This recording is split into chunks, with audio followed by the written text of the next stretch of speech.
क्या संसार का कोई भी प्राणी भी मनुष्य के समान इतना निर्दयी और नीच आचरण करता है? गुरुजी होने को तो यह चाहिए कि बुद्धिमान होने के नाते मनुष्य का आचरण सभी प्राणियों से श्रेष्ठ तथा प्रेममय होना चाहिए और कमज़ोर व गरीबों की रक्षा हर एक बलवान धनवान को करनी चाहिए, परंतु इसका आचरण इसके विपरीत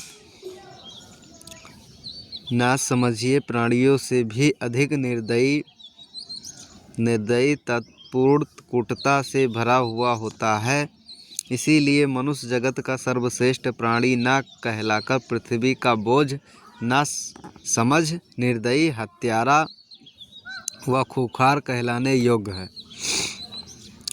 अपने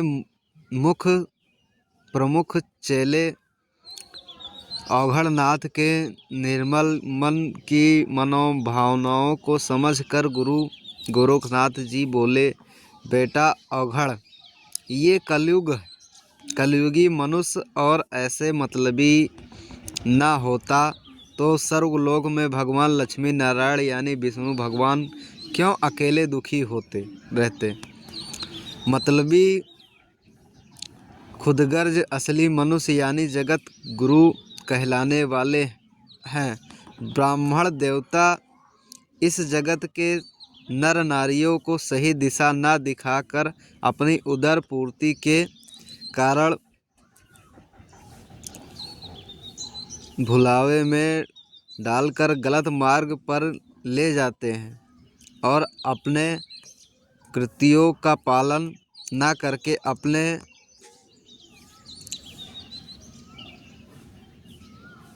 जजमानों को उल्टा कर उन्हें लूट घसोटने से ही अपनी बुद्धि का दुरुपयोग करते हैं।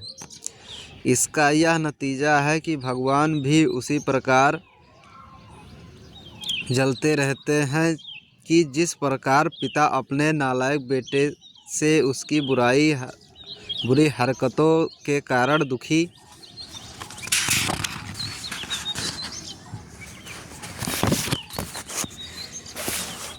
रहता है।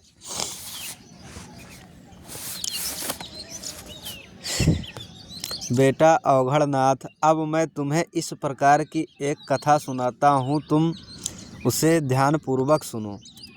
एक समय महर्षि नारद पृथ्वी पर भ्रमण कर रहे थे। वैकुंठ लोक जा पहुँचे। वहाँ पर विष्णु भगवान को अकेले बैठ देखकर नारद हाथ जोड़कर बोले, प्रभु आप यह अकेले विराजमान हैं और यह अति सुंदर स्वर्गलोक खाली पड़ा है, इसका क्या कारण है? अगर संसार में धर्मता नहीं रहे तो पापियों को एक तरफ बसा दो, जिससे यह विरागनी तो नहीं दिखाई देगी। नारद मुनि की बात सुनकर विष्णु भगवान मुस्कुराकर बोले, नारद जी, ना मालूम इस अस्थाई संसार को क्या हो गया है। मेरे इस वैकुंठ लोक में कोई बसने को तैयार ही नहीं। नारद जी बोले, प्रभु आज आपका यह कैसी बात कर रहे हैं? भला कौन ऐसा अभागा इंसान होगा जो वैकुंठ लोक में बसना ना चाहता हो? यह बसने के लिए तो बड़े बड़े जाप तप व दान पुण्य करते हैं। यह सब प्रकार का सुख ही सुख है, दुख का तो कोसों तक नाम निशान ही नहीं है। प्रभु बोले, हाँ नारद जी, सब प्रकार का परम सुख होने पर भी यहाँ कोई रहने को तैयार नहीं, अतः हम भी यह से कहीं चले जाएंगे। हम भी यहाँ अकेले रहते रहते ऊब गए हैं। नारद जी मुस्कुराकर भगवान विष्णु से बोले, आप आज्ञा करें तो मैं मृत्यु लोक जाकर हजारों क्या लाखों करोड़ों मनुष्यों को लेकर आपके इस वैकुंठ को चांद दिनों के भीतर ही भर सकता हूँ। मृत्यु लोक के निवासी बैकुंठ का नाम सुनकर अपने आप मेरे पीछे दौड़ते चले आएंगे। विष्णु जी हंसकर बोले, आपके पीछे पीछे भाग कर यह तक आना कोई आसान काम नहीं है। नारद जी, आप यहाँ से विमान ले जाओ और 10-5 को ही बैठाकर ले आओ, जिसमें बातचीत करके मेरा मन तो लगा रहेगा। नारद जी बड़े उत्साह के साथ विमान पर सवार होकर चंद पलों में ही धरती पर आ पहुँचे और चारों तरफ अपनी निगाह घुमाकर देखा। फिर वह एक बहुत बूढ़े बनिए के निकट जा बोले, लाला जी, बैकुंठ लोक चलो, मैं आपको विमान में बैठाकर स्वर्ग ले चलूँगा। नारद जी की बात सुनकर बनिया बिगड़कर बोला, तुम जैसे अभागे ही बैकुंठ में वास करते हैं, जिसका कोई अगाड़ी ना पिछाड़ी, मैं क्यों अपनी शानदार कोठी, पुत्र पौत्र और लाखों करोड़ों की संपत्ति छोड़कर तुम्हारे साथ जाऊं, जिसके आगे पीछे कोई नहीं होगा, वह तुम्हारे साथ जाने को तैयार होगा।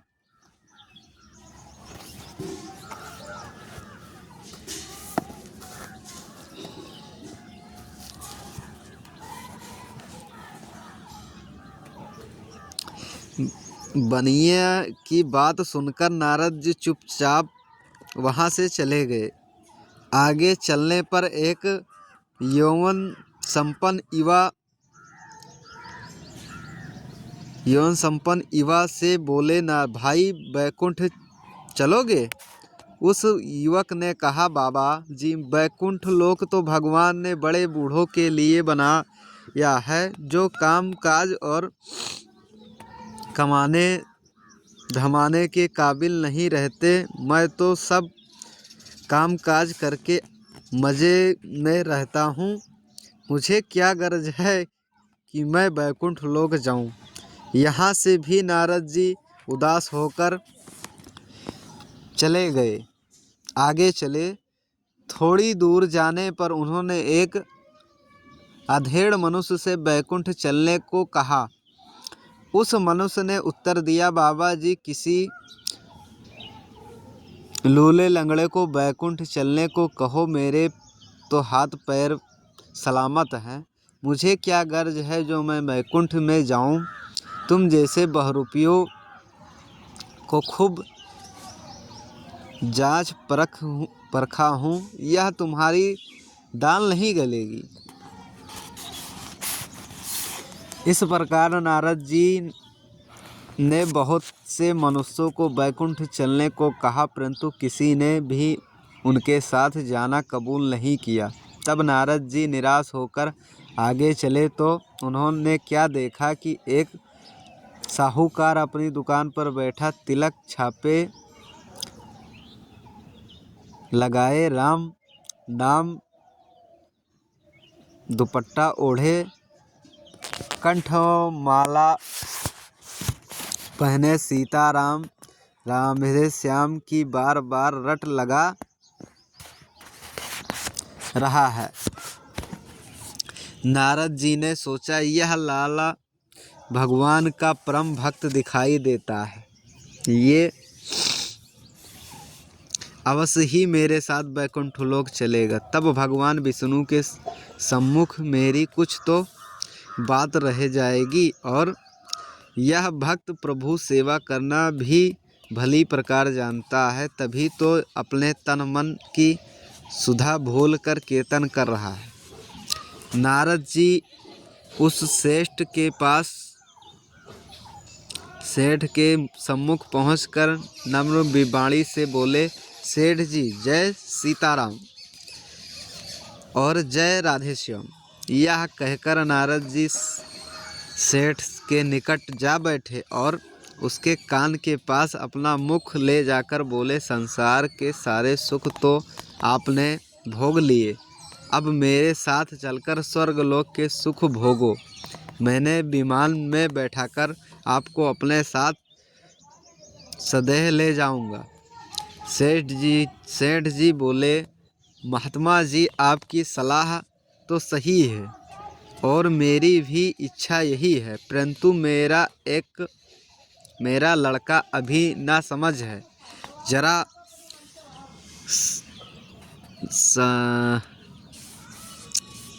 जरा सयान हो जाए तो दुकान का काम काज उसे सौंप कर आपके साथ बैकुंठ चलूँगा।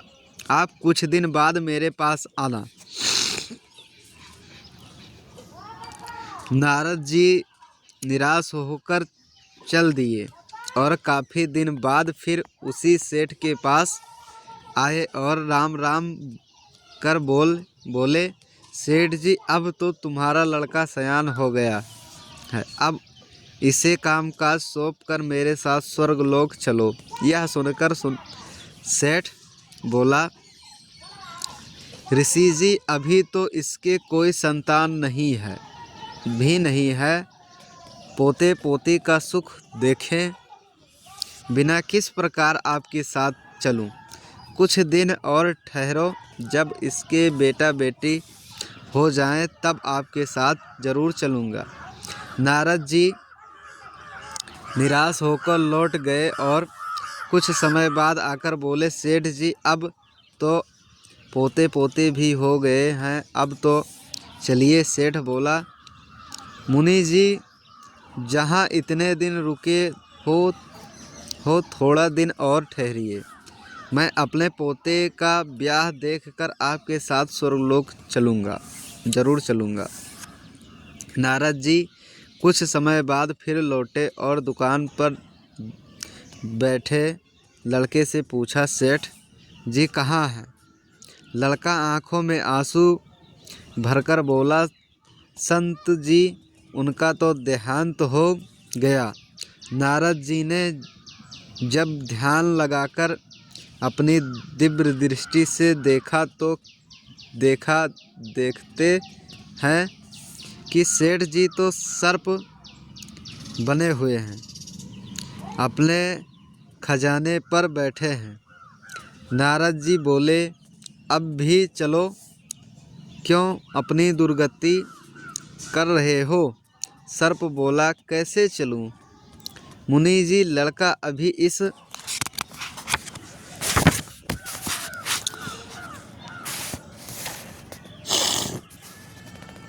दरिया की रक्षा करने के काबिल कहाँ है।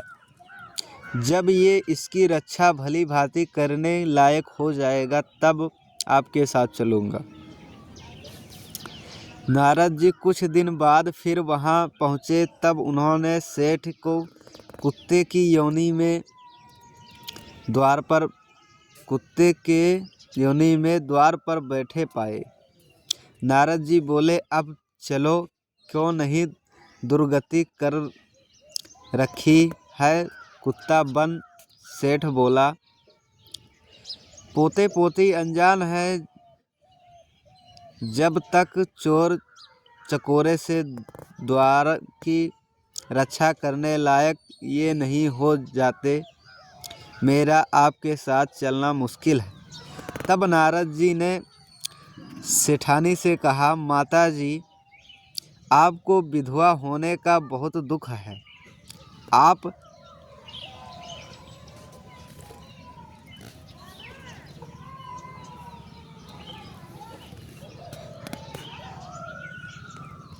बैकुंठ चलो। सेठानी बोली, कैसे चलूं? मुनि जी घर में कामकाज निपटाने में ही नहीं आ रहे हैं, थोड़े दिन बाद चलूँगी। जब नारद जी थोड़े समय के बाद सेठानी से मिलने गए तो क्या देखते हैं कि सेठानी कुतिया बनी द्वार पर खड़ी है और कुत्ते से मिलने गए तो क्या देखते हैं कि सेठानी कुतिया बनकर द्वार पर खड़ी है और कुत्ते उसके पीछे लगे हुए हैं। नारद जी बोले, अब भी मेरा कहना मानो, स्वर्ग लोक चलो।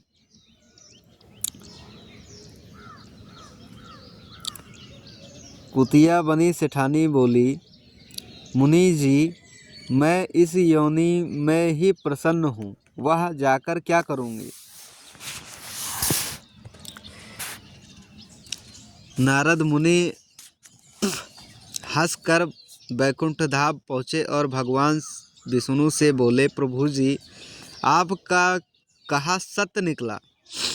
मृत्यु लोक का जगत का इंसान माया मोह की दलदल में बुरी तरह फंसा हुआ है, जिसने अपने लोक परलोक को कतई ज्ञान नहीं है कि सो बेटा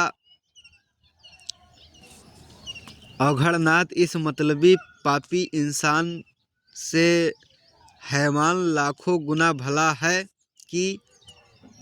है। यूं तो ये सारा संसार ही संसार रूप है।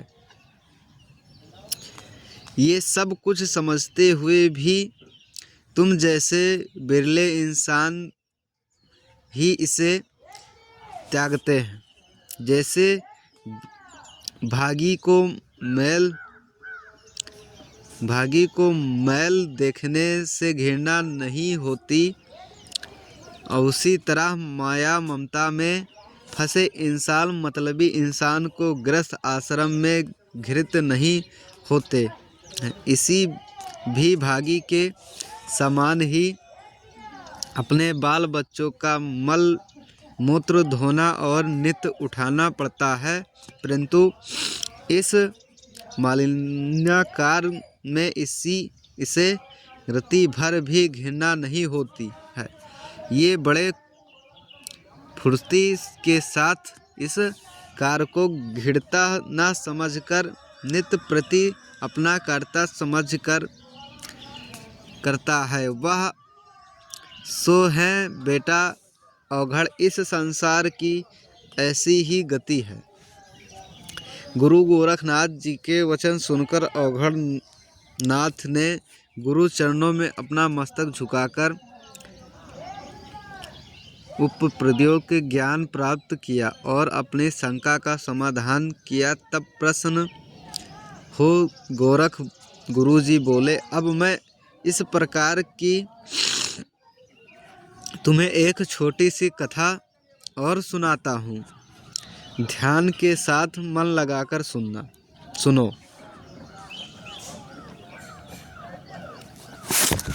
गोरखनाथ बोले, बेटा अवघड़नाथ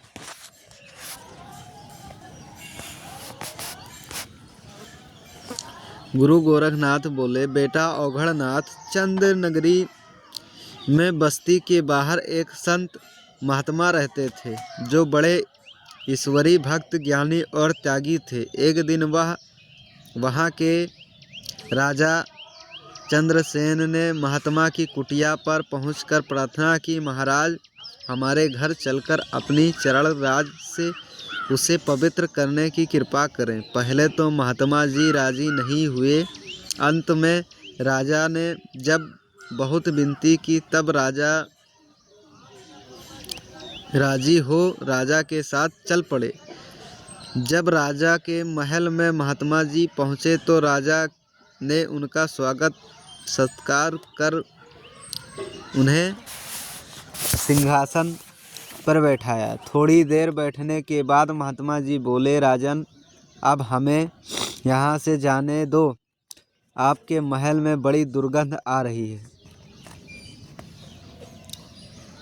राजा बोला, महाराज महल में दुर्गंध का क्या काम, यहाँ तो नित्य ही सफाई के साथ हीना इत्र का छिड़काव होता है। महात्मा जी बोले, राजन तुम्हें दुर्गंध महसूस नहीं होती, इसका कारण यह है कि तुम्हारा स्वभाव भी ऐसा ही बन गया है। तुम हमारे साथ चलो, हम तुम्हें ज्ञान कराएं।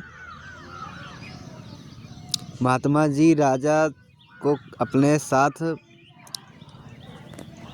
बाजार ले गए। यहाँ कच्चे चमड़े के कुप्पे बनते थे। राजा ने अपनी नाक रुमाल से दबाकर महात्मा जी से कहा, महाराज जी, यहाँ तो बड़ी दुर्गंध आ रही है। महात्मा जी ने आगे बढ़कर एक चर्मकार से पूछा, क्यों भाई, यह दुर्गंध कहाँ से आ रही है? चमकार बोला, संत जी, हमें तो यह कोई दुर्गंध नहीं आ रही है। यह तो रोज ही झाड़ू झुंड हरी से सफाई की जाती है। महात्मा ने कहा, राजन, यह के बसने वाले कहते हैं कि यहाँ दुर्गंध कतई नहीं आता। राजा ने कहा, इसके दिमाग में गंदगी समा गई है, इसलिए इन्हें दुर्गंध नहीं आती। महात्मा जी बोले, राजन, इसी तरह जो आपके महल में दुर्गंध है वह आपके दिमाग में बुरी तरह बस गई है, जो परंतु संभवभूत हो जाती है, उसमें घृणा नज़र नहीं आती। गृहस्थ आश्रम की दुर्गंध आपके दिमाग में बसी दिखाई दे रही है। राजा ने कहा, ठीक है। मोह ममता में फंसे हुए स्त्री पुरुषों का अंतकरण इतने ही मलिन हो गए हैं, इसलिए इन्हें जरा भी घृणा नहीं होती और रात दिन बिना कारण छल कपट करके बिना वजह झूठ बोला करते हैं। जिनका मन पवित्र हो जाता है वह भी बैराग पकड़े हुए के समान बेईमान से इस गृहस्थी आश्रम में काम करते हैं। गुरु गोरख से उपरांत ज्ञान प्राप्त कर अवघड़नाथ ने गुरु गोरखनाथ के चरण छुए।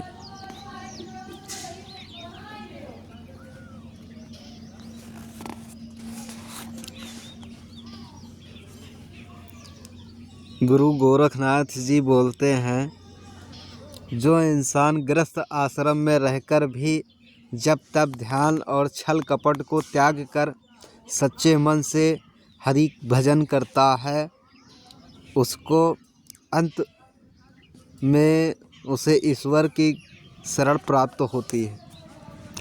जय श्री महाकाल। आदेश आदेश। जय माता दी। कथा को विराम देते हैं क्योंकि समय बहुत हो गया है। आदेश।